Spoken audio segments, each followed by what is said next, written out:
നിനക്കെന്താ ഒരു mood out? ഇഷ്ടം തുറന്നു പറയാനുള്ള ശ്രമം ഇന്നും പരാജയപ്പെട്ട് കാണും. വക്കീല് മത്സരിക്കാൻ തയ്യാറായ സ്ഥിതിക്ക് നീ അല്പം സ്പീഡ് കൂട്ടിയേ പറ്റൂ. വൺ വേ ആകുമ്പോ പിന്നെ എത്ര സ്പീഡിൽ വേണമെങ്കിലും പോവാലോ, അല്ലേ കൂട്ടുകാരാ? എന്തായാലും മത്സരിക്കാനൊന്നും ഞാനില്ല.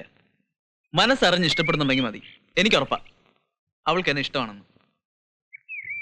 അല്ല, സപ്പർ സർക്കിറ്റ് എടുത്തിട്ട് കുറെ ദിവസമായില്ലേ? ഇന്നൊന്ന് കളപ്പുര കൂടിയാലോ? വിശാലാക്ഷൻ സംഭവം മറന്നു നീ. ഏതായാലും ഇത് ഇവിടം കൊണ്ട് അവസാനിപ്പിക്കുന്ന നല്ലെന്ന് എനിക്ക് തോന്നണേ. പല നാൾ കട്ടാൽ ഒരു നാൾ പിടിക്കപ്പെടുന്ന ചൊല്ല്. ഇതുവരെ രക്ഷപ്പെട്ടത് നമ്മുടെയൊക്കെ ഭാഗ്യം. ഒര നിറഞ്ഞു നിൽക്കുന്ന രണ്ട് പെങ്ങന്മാരുള്ളവനെ ഞാൻ. ഒര നിറഞ്ഞു നിൽക്കുന്നെങ്കിൽ ചുമരങ്ങ് തട്ടിയാ പോരെ. കൊത്തി കൊത്തി തറവാട്ടിക്കൽ കൊത്തല്ലേ. പേരുദോഷം പെങ്ങന്മാർക്ക് മാത്രമൊന്നുമല്ല, എനിക്കുണ്ട്. റാങ്ക് ലിസ്റ്റിനെ വിളിച്ചു വയ്ക്കുന്ന ഒരു അഭ്യസ്ത വിദ്യയാണ് ഞാൻ. അവന്റെ ഒരു റാങ്ക് ലിസ്റ്റ്. എടാ, നിന്റെ റാങ്ക് ലിസ്റ്റിന്റെ വിളിയൊക്കെ വലുതാണടാ നമ്മുടെ വിശപ്പിന്റെ വിളി. ഇന്ന് രാത്രി വീണ്ടും നമ്മൾ കൂടും. പദ്ധതിയൊക്കെ എന്റെ മനസ്സിലുണ്ട്. തവിടും പിണ്ണാക്കും തിന്നുകൊഴുത്ത നല്ല സുന്ദരി കോഴികൾ. എവിടെ എവിടെ? ഗോപാല മുതലാളിയുടെ വീട്ടിൽ. ചന്തയുടെ വീട്ടിലോ? അതെ. എന്തെങ്കിലും കല്യാണം കഴിഞ്ഞാൽ ഫസ്റ്റ് നൈറ്റിൽ പറയാൻ ഒരു തമാശ വേണ്ടടാ. തമാശക്ക് വേണ്ടിട്ടാണെങ്കിൽ റോട്ടിൽ കൂടി തുണിയില്ല നടന്ന പോരെ. എടാ, നിന്റെ ആഗ്രഹങ്ങളിൽ ഭൂമിയിൽ വെച്ച് നടക്കാൻ സാധ്യതയുള്ളത് ഒന്ന് മാത്രമേ ഉള്ളൂ. അതെന്താ? കാമുകിയുടെ വീട്ടിലെ കോഴിമോഷണം. വിവാഹവും ഫസ്റ്റ് നൈറ്റും പരലോകത്ത് വെച്ചെങ്കിലും നടക്കട്ടെ എന്ന് ഞങ്ങൾ നിനക്ക് വേണ്ടി പ്രാർത്ഥിക്കുന്നു.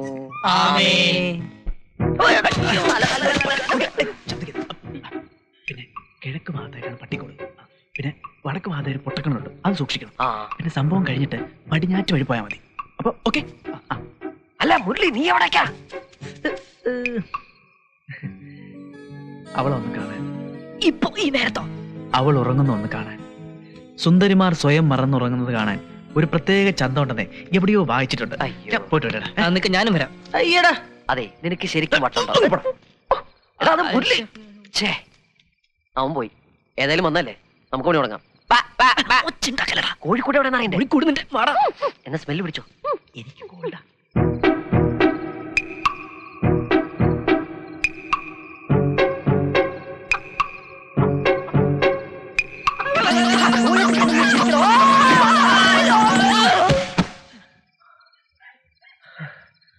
അവനെ പിടിക്കും ഉറപ്പാ. എന്റെ ദൈവമേ, ഒരുത്തനെ കിട്ടിയാ മതി, എല്ലാം പൊളിയും. ആരോ വരുന്നുണ്ട്.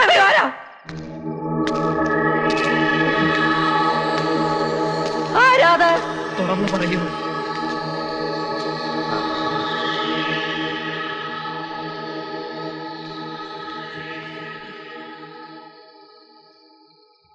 അമ്മായിയപ്പൻ ഷോക്ക് വെച്ചു അല്ലേ?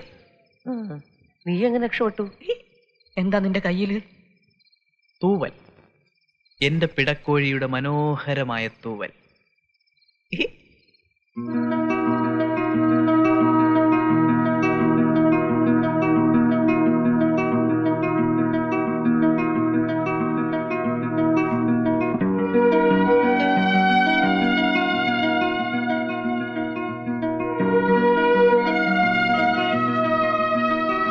എന്താണ് ഇത്?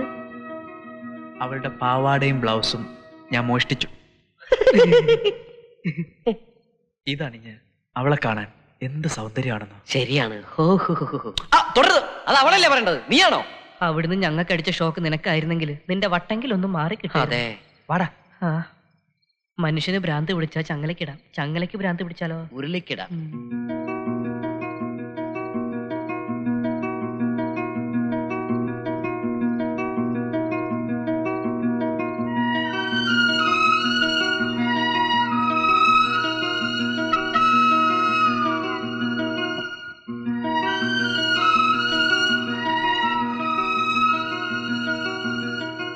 ഏയ്, ഇഷ്ടമാണോ എന്നെ? മിണ്ടിയില്ലെങ്കിലും എനിക്കറിയാം ആ മനസ്സിൽ ഞാനുണ്ടെന്ന്. ഓർക്കുന്നുണ്ടോ നീ ഒരു ലവ് ലെറ്റർ തന്നതിന് നീ ഉണ്ടാക്കി വെച്ച പുകില്? ഒരാഴ്ച അമ്മ എന്നോട് മിണ്ടിയില്ല. ഒടുവിൽ നിരാഹാരം പ്രഖ്യാപിച്ചപ്പോ ക്ഷമിച്ചു.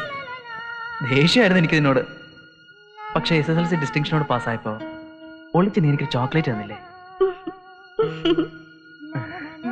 അപ്പൊ എനിക്ക് മനസ്സിലായി നിനക്ക് എന്നെ ഇഷ്ടമായിരുന്നു. ഹലോ സുഹൃത്തെ, തലയ്ക്ക് വെളിവില്ലേ? ഷോക്കേറ്റ് ചാവേണ്ടതായിരുന്നു ഞങ്ങള്. നീ ഇവിടെ പാവാടയും ബ്ലൗസും മോട്ടിച്ചുകൊണ്ട് വന്ന് നാടകം കളിക്കുന്നു. അല്ല, എന്താ അതിന്റെ അർത്ഥം? ഇനി ഒരു അക്ഷരം ശബ്ദിച്ച നശിപ്പിച്ചളയും ഞാൻ ഇവളെ. ആ വാടാ, അവന്റെ ഒരു തോലും.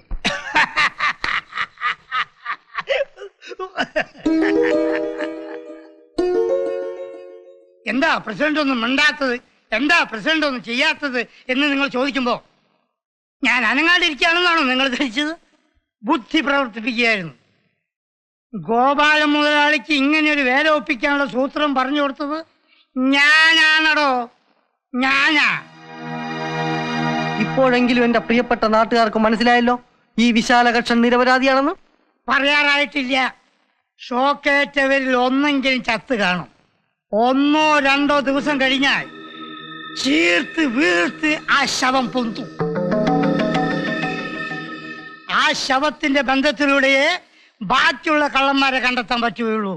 എന്തായാലും കറണ്ട് വെച്ചത് അല്പം ക്രൂരമായി പോയി. ഇവൻ ആരോടോ ഇത്തരം സംഗതിയിൽ മനസാക്ഷി പാടില്ല.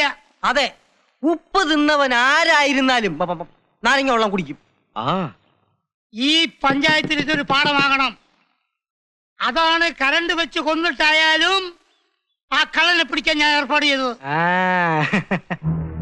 ദുഷ്ടനാണ് അയാൾ, ക്രൂരൻ. കൊല്ലാനായിരുന്നു ഇത്ര പരിപാടി.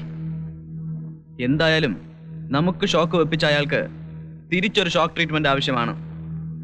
എന്ന് വെച്ചാൽ ഇന്ന് രാത്രി നമ്മുടെ പദ്ധതി അയാളുടെ വീട്ടിൽ. വേണ്ടടാ, നമുക്കിത് ഇവിടെ വെച്ച് നിർത്താം.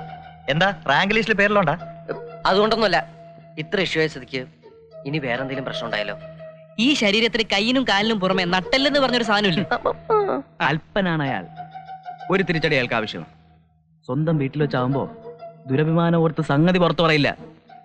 കള്ളന്മാരാണെങ്കിലും ആണത്തുള്ളവരായിരുന്നു എന്ന് കാണിച്ചു കൊടുക്കാം. ഇതോടെ നമുക്ക് ഈ കളി ഇവിടെ അവസാനിപ്പിക്കാന്നേ.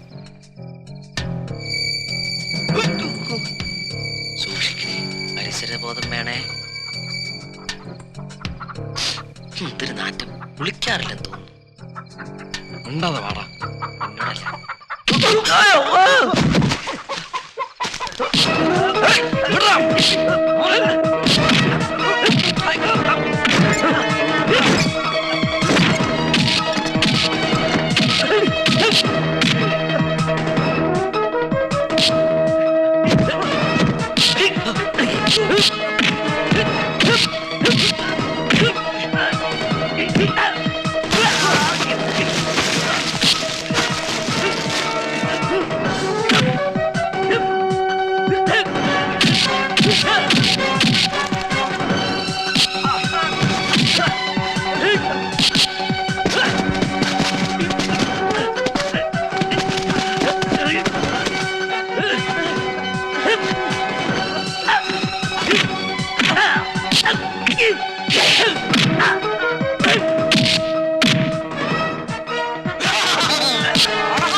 കാലത്തിന്റെ ഒരു പോക്കെ. പകലൊക്കെ എത്ര മാന്യന്മാരായിരുന്നു ഈ പിള്ളേര്. പഠിപ്പുണ്ട്, പണിയെടുത്ത് ഇതിന്റെ ആരോഗ്യമുണ്ട്. എന്നിട്ട് ആരാൻ പോയിട്ടുള്ള കോയിനെ കട്ടിയിട്ട് വല്ല കാര്യമുണ്ടാ നമുക്കുകൾക്ക്? ഇതുങ്ങളെ എല്ലാം പോറ്റുന്നതിന് പകരം 4 വാഴ നട്ടെങ്കിൽ അതെങ്കിലും കുടുംബത്തിന് നേട്ടമുണ്ടായിരുന്നേനെ. തല്ലുകൊള്ളാനുള്ള ആരോഗ്യം നേരത്തെ ഉണ്ടാക്കിക്കൊണ്ട് നന്നായി. കണ്ടില്ലേ തിന്ന് ചീർത്തിരിക്കണത്. അത്താഴത്തിൽ എന്നും ചിക്കൻ, പിന്നെ അങ്ങനെ ചീർക്കാതിരിക്കും.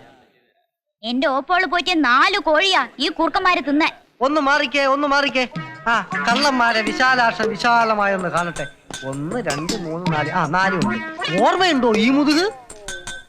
ഒരനശ്വര പ്രേമബന്ധം തീർക്കാൻ കല്ലിന്റെ രൂപത്തിൽ ധൂമകേതു പതിച്ചത് ഈ മുതുകത്തായിരുന്നു. പക്ഷേ സത്യം കാലം തെളിയിച്ചു. സ്നേഹപ്പാരകളായ എന്റെ നാട്ടുകാരെ, ഈ വിശാലാക്ഷം നിരപരാധിയാണെന്ന് ഇപ്പൊ ബോധ്യമായല്ലോ. ക്ഷമിക്കണം, അന്ന് സത്യം അറിയാതെ ഒരുപാട് തല്ലി. ഏയ് സാരമില്ല. എന്റെ ഇടത് കൈയുടെ യാപ്പ് തേർത്തിട്ട് ഇപ്പൊ ക്ഷമ ചോദിക്കുന്നു. ഇനി ക്ഷമ തന്റെ അച്ഛൻ തരും. കുഴിയാനയെയും ഗുരുവായൂർ കേശവനെയും ഒരുപോലെ കാണാനുള്ള മനസ്സുണ്ടാവണം. അവനാണ് യഥാർത്ഥ മനുഷ്യൻ. എഫ്ഒയിനോടൊപ്പം എക്സ് ചേർത്താലുള്ള അർത്ഥം ഇപ്പൊ മനസ്സിലായല്ലോ. ഫോക്സ്, മലയാളത്തിൽ പറഞ്ഞാൽ കുറുക്കൻ. എന്താ എന്താ അവിടെ? അയ്യോ, കുട്ടി അറിഞ്ഞില്ലേ? കോഴിക്കള്ളന്മാരെ പിടിച്ചു. അന്ന് മോളുടെ വീട്ടിൽ വെച്ച് കറണ്ട് തട്ടിച്ചാവേണ്ട സാധനങ്ങളായിരുന്നു. ഇന്നലെ രാത്രി പ്രസിഡന്റാ പിടിച്ചത്. ആ, മോള് പോയി കണ്ടിട്ട് വാ. ഒന്ന് മാറിയെന്നേ, ആ കുട്ടി ഒന്ന് കാണട്ടെ. കണ്ടോളൂ.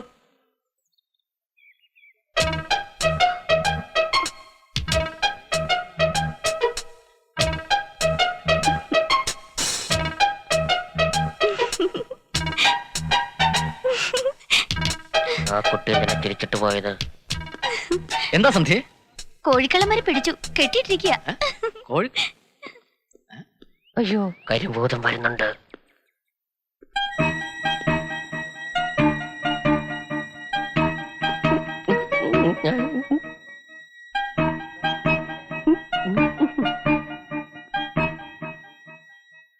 കാഴ്ചക്ക് ഇങ്ങനെ നാട്ടിൽ വക്കീലും പോലീസും ഉണ്ടായിട്ട് എന്താ കാര്യം? കള്ളനെ പിടിക്കാനും കെട്ടിയിടാനും പ്രസിഡന്റ് തന്നെ വേണ്ടി വന്നു. പ്രസിഡന്റ് എവിടെ? ചായക്കടയിലുണ്ട്. ഒരു ദിവസം യുവന്മാർ എന്റെ വീട്ടിലെത്തുമെന്ന് എനിക്ക് നേരത്തെ തന്നെ നിശ്ചയുണ്ടായിരുന്നു. അറിയോ, 4 ദിവസം കുടിയും തീറ്റും കൊടുത്ത് ആ മല്ലന്മാരെ ഞാൻ പോറ്റിയത്. എന്തായാലും പ്രയോജനപ്പെട്ടില്ല, അത് മതി. ഹലോ, ഇതാര് വക്കീലോ? കള്ളന്മാരെ കണ്ടില്ലേ? പ്രസംഗിക്കാൻ മാത്രമല്ല പ്രവർത്തിക്കാനും പ്രസിഡന്റിന് അറിയാമെന്ന് ഇപ്പൊ മനസ്സിലായോ? വളരെ മോശമായി പോയി. അതെന്താ അവരെ കൊല്ലാത്തോ? ഇവരെ ഈ രീതിയിൽ ശിക്ഷിച്ചത്. ആ വക്കീല് പറയണ എനിക്ക് മനസ്സിലാവില്ല. കണക്കിന് തല്ലിയില്ലേ? പിന്നെ പരസ്യമായിട്ട് ഇങ്ങനെ ഒരു പ്രഹസനം കൂടി ആവശ്യമുണ്ടായിരുന്നോ? കുറ്റം ചെയ്തവരെ ശിക്ഷിച്ചത് തെറ്റായി പോയി എന്നാണോ വക്കീല് പറയണത്? ശിക്ഷിക്കണം, പക്ഷെ ഇത് ക്രൂരമായി പോയി. ഇങ്ങനെ ഒരു ശിക്ഷ കൊണ്ട് ഇവർ ഈ നാട്ടിലെ ഏറ്റവും വലിയ കള്ളന്മാരാകാനേ സാധ്യതയുള്ളൂ. എന്താ അവർ ചെയ്ത കുറ്റം? നാടിനെ ഒറ്റിക്കൊടുക്കുന്ന ചാരപ്പണിയൊന്നുമല്ലല്ലോ. അത് ചെയ്തവരെ പോലും ഇത്തരത്തിൽ ശിക്ഷിച്ചിട്ടില്ല. പ്രായം കൊണ്ട് തോന്നുന്ന ചില തമാശകൾ. തൊഴിലില്ലാത്ത ഇവരുടെ ഈ അവസ്ഥയിലായിരുന്നു ഞാനെങ്കിൽ ഞാനും ഇതിലൊരുവനാകുമായിരുന്നു. നിങ്ങൾക്കും ഈ പ്രായമായിരുന്നെങ്കിൽ നിങ്ങളുമൊക്കെ ഇതിലൊരുവനാകുമായിരുന്നു. എന്താ, ഇനിയും അവരെ പ്രദർശനത്തിന് വെക്കണോ? എന്തായാലും ഞാൻ അവരെ അഴിച്ചുവിടാൻ പോവുക.